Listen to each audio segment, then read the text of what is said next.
In November 2023, a disturbing case shook the community of Tampa, Florida. A 23-year-old woman masquerading as a teenage girl allegedly lured and molested multiple young boys. But what drove this bakery worker to prey on innocent children, and how did she manage to deceive so many for so long? Alyssa Ann Zinger, a seemingly ordinary grocery store employee, stood accused of a series of heinous acts that left parents and authorities reeling. She allegedly posed as a 14-year-old homeschooled girl to gain the trust of boys as young as 12, engaging in acts with them, and even distributing explicit videos of her victims. The case unfolded like a twisted web of deception, leaving a trail of traumatized young victims in its wake. The story began to unravel in January 2023, when Zinger first made contact with one of her victims through TikTok. Using her carefully crafted persona of a teenage girl, she moved their conversations to Snapchat, where she could more easily manipulate and groom her targets. Her first victim fell prey to her schemes quickly, with Zinger allegedly engaging in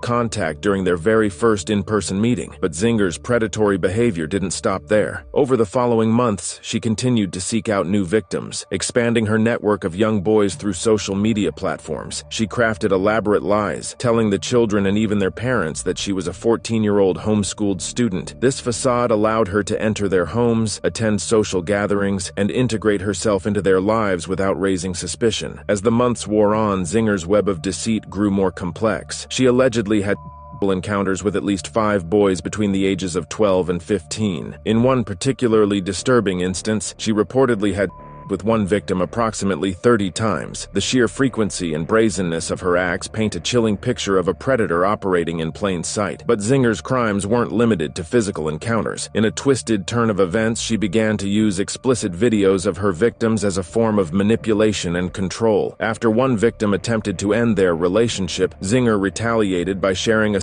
explicit video of the boy with another minor. She distributed this footage to multiple people on Snapchat, further victimizing the child and exposing him to potential ridicule and shame. The house of cards began to tumble in October 2023, when one of Zinger's victims discovered that the explicit video of himself had been shared. Horrified and humiliated, the boy took the brave step of reporting the incident to the police. This act of courage set in motion the investigation that would ultimately expose Zinger's true identity and the extent of her crimes. As detectives delved deeper into the case, they uncovered a disturbing pattern of behavior. Zinger had meticulously crafted her false persona, going so far as to lie to police officers during a shoplifting incident at Nordstrom. When confronted about her age discrepancy, she concocted a story about having a half-sister with the same name, demonstrating her quick thinking and manipulative nature. The investigation revealed the horrifying details of Zinger's modus operandi. She would invite herself to victims' homes under the guise of needing to charge her phone. Once inside, she would surreptitiously access their devices, searching for and copying explicit content. This stolen material became ammunition for further manipulation and blackmail. As news of Zinger's arrest spread, the community was left grappling with the aftermath. Parents who had unwittingly allowed this predator into their homes were racked with guilt and fear. The victims, some as young as 12, faced a long road of healing and recovery from the physical and emotional trauma inflicted upon them. The case took an even more sinister turn when investigators discovered evidence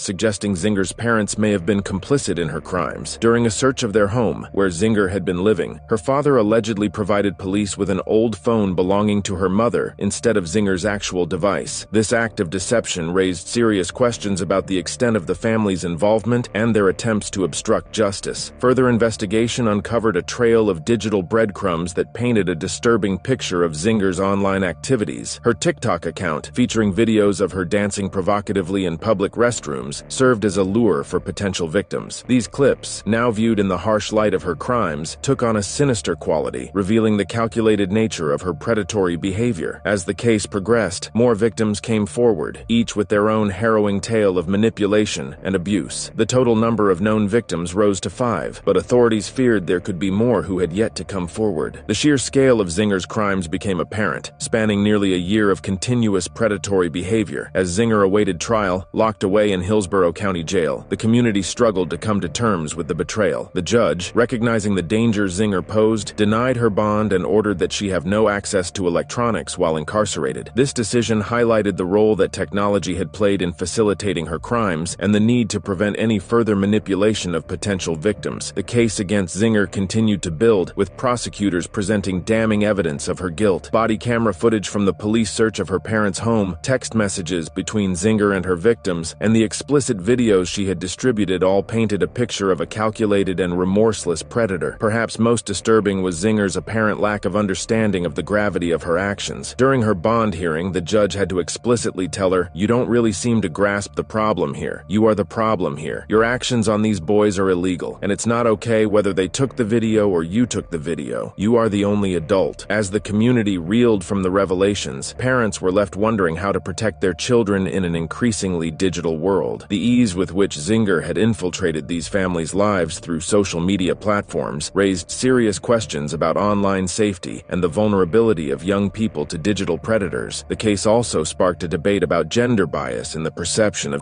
predators. Some in the community initially struggled to reconcile Zinger's appearance, described as attractive and youthful, with the monstrous nature of her alleged crimes. This cognitive dissonance simply shows that predators can come in all forms and that appearances can be dangerously deceiving. When it comes to monsters, gender has no preference. As the legal proceedings against Alyssa Ann Zinger continue, the community is left grappling with difficult questions. How many more victims might there be who have yet to come forward? What long-term effects will Zinger's actions have on the young boys she manipulated and abused? The case of Alyssa Ann Zinger challenges our assumptions about who can be a predator and forces us to confront the vulnerability of our children in an increasingly connected world. As the investigation continues and more details emerge, the question remains: in a world where anyone can pretend to be someone they're not online, how can we make sure we're safe and, more importantly, that our children are not exposed to these kinds of predators?